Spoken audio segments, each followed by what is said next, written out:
Today DŽNG Fu invites you to listen to the Dhammapada, one of the Dharma of Buddha Shakyamuni. The 64th verse is from the Buddhist scriptures on the YouTube channel TIionG in the USA. Though all his life a fool associate with a wise man, he no more comprehends the Dharma than a spoon tastes the flavor of the soup. This verse is a lamp shining on the path of practice. The Buddha is telling us that wisdom is not gained by mere association. To be near a wise teacher is a blessing. But if the heart is closed, the Dharma cannot enter. Just as a spoon rests in the soup, yet never tastes its flavor, so too can one live near the wise, yet never taste the Dharma. To understand Dharma, one must practice. One must taste it directly. The Buddha compared this to eating food. Reading the menu does not satisfy hunger. Smelling the aroma does not fill the body. Only eating gives nourishment. In the same way, hearing Dharma does not transform the heart unless it is lived. Friends, let us reflect. How often do we listen to words of wisdom but fail to practice them? We may hear of compassion, yet continue with anger. We may hear of mindfulness, yet continue with distraction. This is like the spoon in the soup, close to flavor but never tasting. The Buddha's verse is both gentle and firm. It awakens us to true practice. Association with the wise is precious, but without sincerity, it remains empty. The fragrance of flowers fills the air, but if we do not breathe deeply, we never know it. The Dharma fills the world, but if we do not open our hearts, we never taste it. Let us consider a story from the time of the Buddha. There was a man who followed the Sangha wherever they went. He loved to sit among the monks. He listened to every sermon, but his heart was distracted. He only admired their robes and their discipline. Years passed, yet he remained unchanged. One day the Buddha said to him, "You are like a spoon resting in soup, always present but never tasting. To taste, you must practice." The man was shaken. He began to meditate, to keep the precepts, to cultivate kindness. Slowly the flavor of Dharma touched his heart. He bowed to the Buddha with tears of gratitude. Beloved friends, the verse is a reminder not to be content with outer closeness. True closeness is in the heart. A student may sit far from the teacher but practice sincerely and awaken. Another may sit near every day but never awaken. The difference is in practice, not distance. In our daily lives we may be near Dharma. We may have books of sutras, recordings of teachings, statues of Buddhas. Yet if we do not open our hearts, we are like the spoon, surrounded but untouched. Therefore, the Buddha calls us to taste mindfulness in each breath, to taste compassion in each action, to taste wisdom in each reflection. Then the Dharma is alive. Then the flavor nourishes. When the Buddha compared a fool to a spoon, he was not mocking. He was teaching us gently. The spoon cannot taste because it has no tongue. But we have the heart of awareness. We can taste. We can receive. We only need to awaken sincerity. Beloved ones, to practice Dharma is to taste the flavor of truth. The flavor is not bitter, not sweet. It is peace. It is freedom. It is compassion. The wise taste this and are nourished. The fool, even if sitting beside the Buddha, remains hungry. Though all his life a fool associate with a wise man, he no more comprehends the Dharma than a spoon tastes the flavor of the soup. This verse reminds us that Dharma is not about physical nearness, but about inner transformation. A fool may sit in the same monastery as the Buddha himself and yet remain unchanged. A wise seeker, even from afar, may hear only a few words and be transformed. There is a story of a farmer who once passed by while the Buddha was teaching. He paused for only a short while. He heard the Buddha say, "Hatred is never overcome by hatred. Only by love is hatred overcome." Those few words entered his heart deeply. He left his field work for the day and reflected again and again. Slowly, followed the Buddha every day.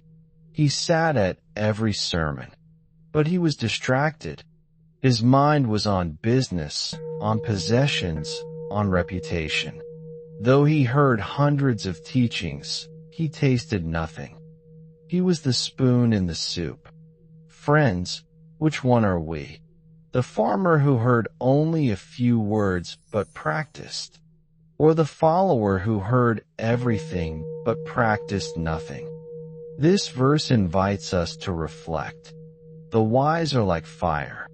Their presence can bring warmth and light. But if we sit beside the fire without opening our hands, we feel nothing. We must stretch out our palms to receive the heat. So too with the wise. Their compassion shines, but we must open our hearts to receive. To associate with the wise is good fortune. But association alone is not enough. We must follow their example. We must take their words into practice. Otherwise, their wisdom passes us by. Let us consider daily life. Many people live in temples, work in monasteries, or attend teachings. Yet some remain unchanged. They are close in body but far in heart. At the same time, a layperson at home, listening to a single teaching, may practice diligently and transform completely. The distance is not of place, but of sincerity. The spoon touches the soup every moment, but never knows its taste. Why? Because the spoon has no awareness. In the same way, if we do not open awareness, we may live in Dharma, but never taste it. Beloved ones, let us not be spoons. Let us be tongues that taste. Let us taste the sweetness of compassion when we forgive. Let us taste the peace of mindfulness when we breathe calmly. Let us taste the freedom of wisdom when we let go of pride. This is the flavor of Dharma. In meditation, this verse guides us. We may sit in a meditation hall among practitioners. We may look like everyone else. But if our mind is wandering, if our heart is not sincere, we are like the spoon. To taste the Dharma of meditation, we must be present. We must feel each breath. We must dwell in awareness. The Buddha once said, "It is to awaken us." The Buddha is reminding us, do not be content with hearing. Taste, practice, live. Though all his life a fool associate with a wise man, he no more comprehends the Dharma than a spoon tastes the flavor of the soup. The Buddha used simple images to teach profound truths. Everyone in his time knew the use of a spoon.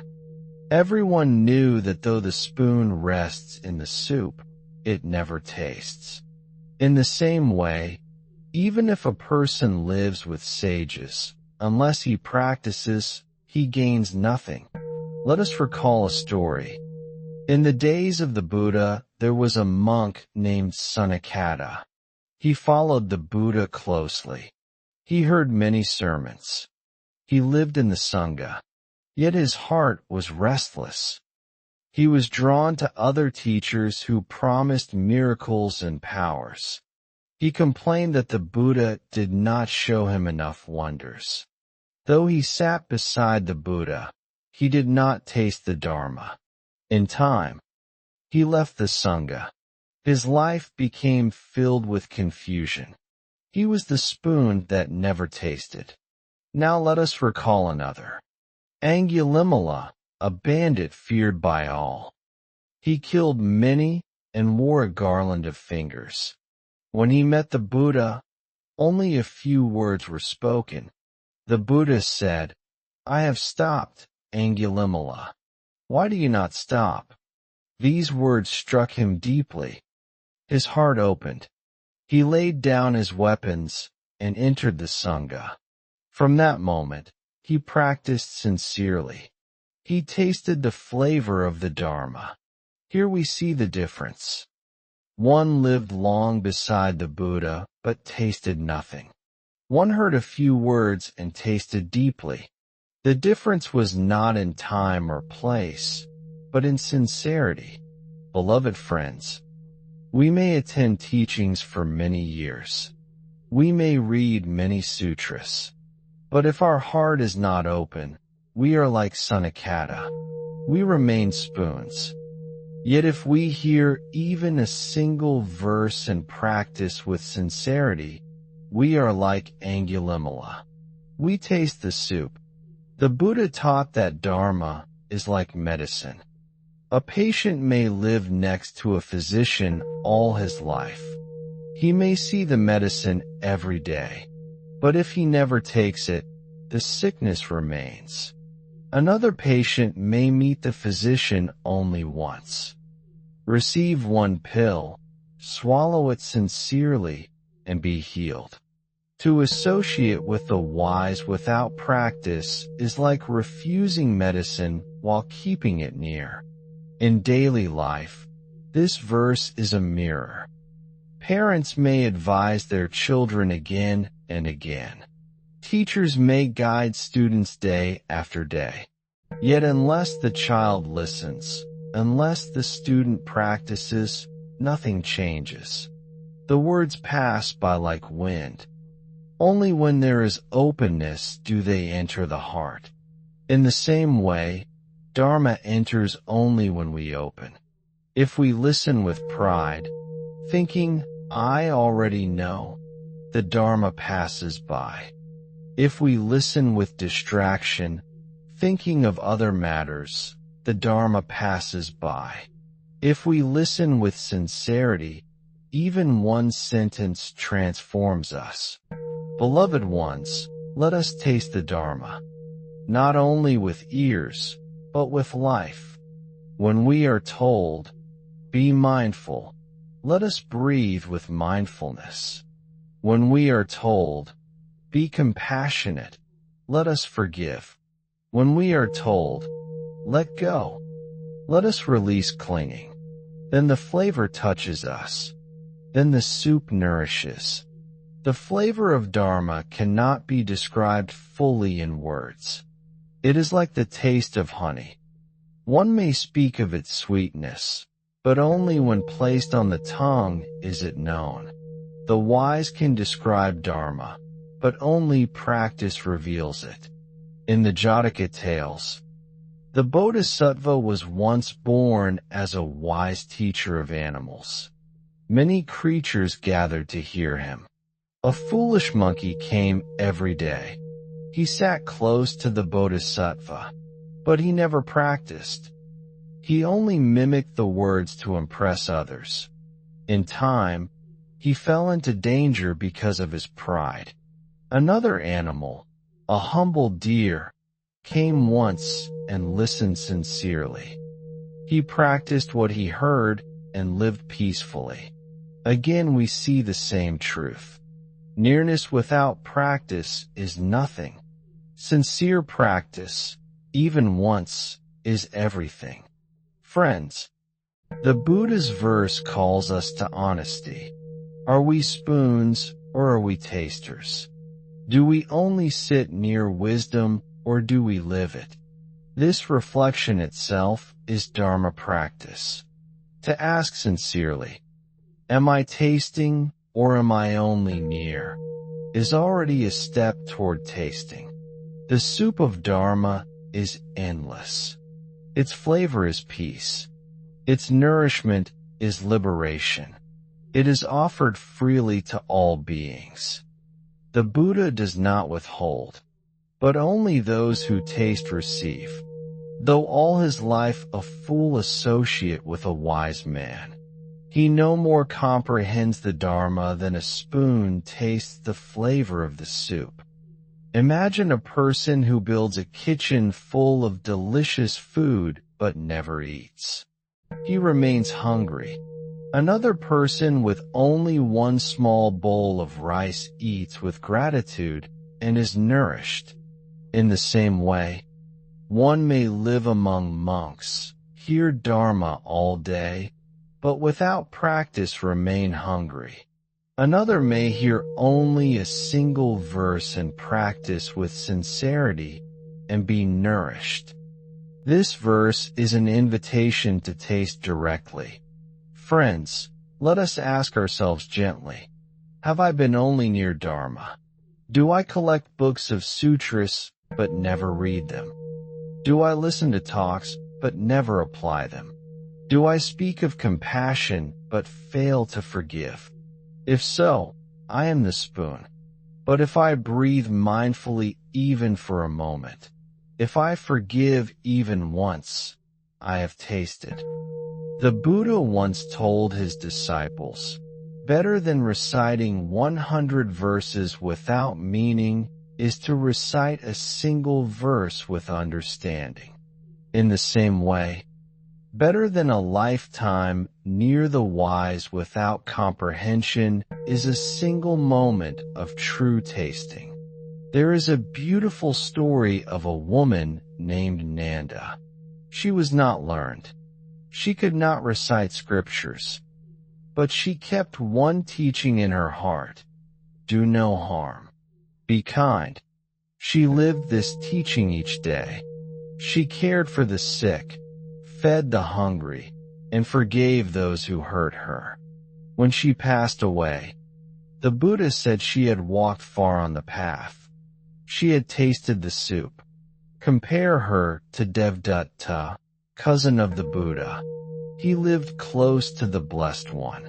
He heard every teaching. He walked beside the Enlightened One for years.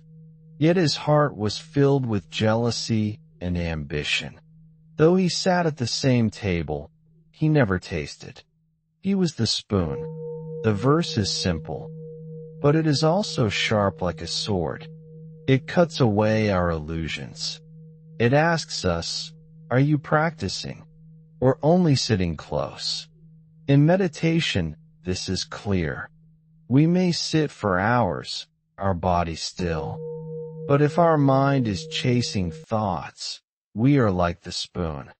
We touch the surface, but not the flavor. But even a few minutes of true mindfulness, of being present with each breath, is tasting the soup. In chanting, too, 1,000 chants without heart are like a spoon. But one chant with full awareness and devotion is tasting.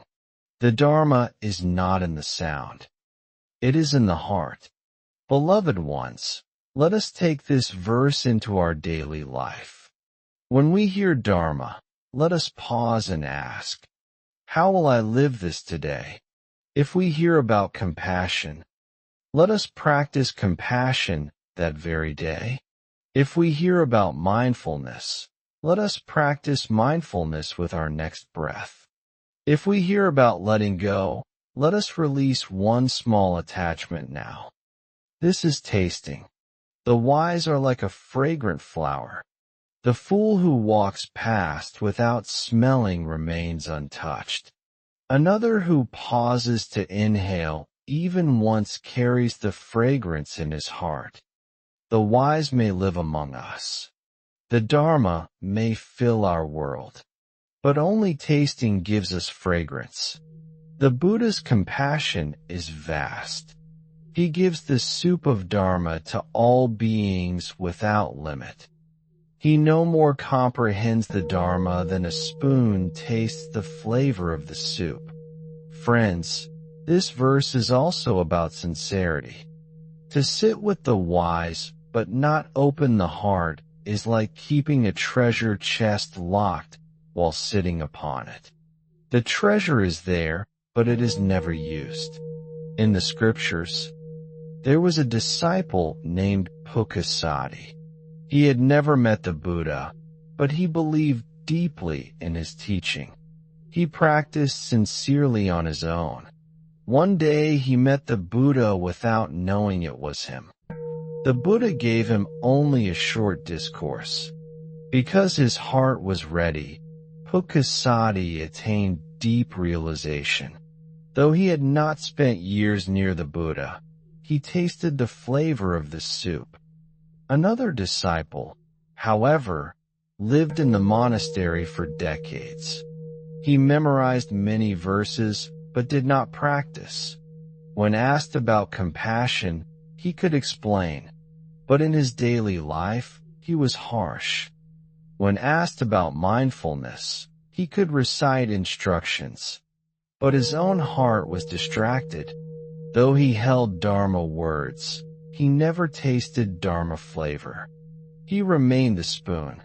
Beloved ones, this shows us that the Dharma is not measured in years, but in sincerity, not in closeness of body, but in closeness of heart. Imagine a person who goes daily to the market. He passes the same fruit stall every morning. The fragrance of mangoes fills the air, yet he never buys one, never tastes one. The soup of Dharma has this flavor, but the spoon cannot taste. Only the one who practices liberation tastes it. Beloved friends, let us taste liberation. Let us taste it in small ways each day. When we let go of one anger, we taste freedom. When we forgive one person, we taste freedom. When we sit for one breath in mindfulness, we taste freedom. This is the flavor. There is a Jataka tale of a wise turtle who lived near a pond with many fish. He often spoke about the taste of fresh water. The fish who listened carefully and swam deeply into the pond felt the freshness themselves. But one proud fish only repeated the turtle's words without diving deeper. The proud fish who only spoke about water perished. So too with Dharma. Words are not enough. The Buddha did not ask us to be scholars. He asked us to be practitioners. He did not praise the one who memorized the most. He praised the one who lived the Dharma. He said, "Just as a beautiful flower may have color but no fragrance, let us take one teaching each day and live it. If we hear, be mindful, let us walk with mindfulness. If we hear, be kind, let us speak with kindness. If we hear, let go, let us release one burden." This is how the soup is tasted. The wise do not ask us to admire them. They ask us to practice. The Buddha did not say, "Worship me." He said, "Walk this path." Friends, let us not mistake presence for practice. Let us not mistake words for wisdom. Let us not mistake nearness for realization. Let us be tasters, not spoons. Though all his life a fool associate with a wise man, he no more comprehends the Dharma than a spoon tastes the flavor of the soup. Beloved friends, one moment of presence is more precious than 1,000 distracted hours. When we listen to Dharma, let us not merely collect words. Let us let each word be like a seed planted in the soil of our heart. If watered with mindfulness, each seed will grow into compassion and wisdom. When we walk, let us not only move our feet, let us taste each step. The ground beneath us is solid. The air around us is fresh. This is tasting. When we chant, let us not only recite sound. Let us let each syllable vibrate in the heart. The flavor of Dharma is freedom. The flavor of Dharma is compassion. The flavor of Dharma is peace. Let us be humble. Let us admit when we have not tasted. That humility itself is tasting. Many words, many teachers, many teachings. But do we taste? Do we stop? Do we breathe? Do we live? This is the question. The Buddha is compassionate. He does not withhold the soup. The bowl is before us. The fragrance rises. The flavor is present. But we must put down our distractions. We must lift the spoon to our lips. We must taste. The path is simple. Sit. Breathe. Be kind. Forgive. Let go. Smile. This is tasting. The one who tastes even a little begins to change. Peace arises. Compassion grows. Wisdom shines. Beloved ones, let us walk together on this path. Not as spoons, but as tasters. Not as collectors, but as practitioners. Not as hearers only, but as doers. May every day bring us closer to tasting the true flavor of Dharma. May every breath bring us nearer to freedom. May every act of kindness be a step toward Buddhahood. Thank you for watching my video. Disciples and sentient beings, all of whom will attain Buddhahood. Remember to like, share, and subscribe to my YouTube channel. I really appreciate your time.